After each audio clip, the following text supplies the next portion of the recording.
Ecco, proviamo oggi questo bellissimo Zodiac Tokyo. È una versione deluxe, diciamo, del Jackson. C'ha l'eco, ha il power regolabile.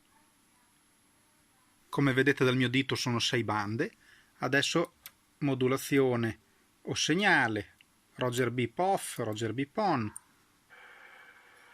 Funziona, ricezione, no problem. Questo è il filtro.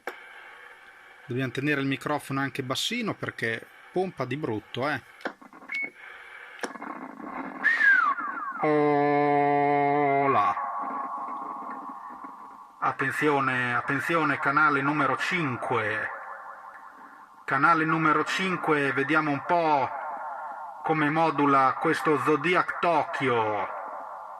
1, 2, 3, prova, cambio.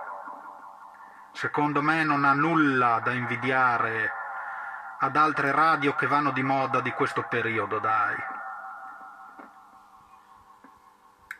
Ola, ola. Notare che il modulometro l'ho settato piuttosto bene, Se arriva al 100% abbondante è perché la modulazione è veramente 100% abbondante.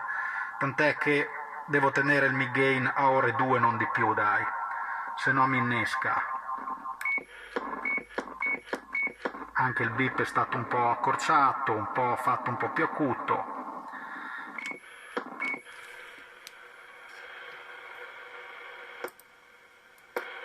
Noise blanker funziona benissimo. Mettiamo in SRF. Ola. Ola. 1, 2, 3, prova, cambio.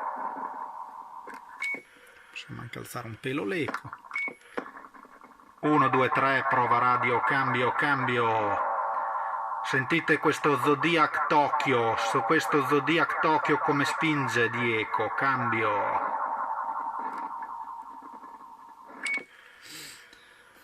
Questo è il quanto, c'è da dire che FM, USB, LSB, questo è all mode, una radio, io questa me la tengo stretta, è bellissima.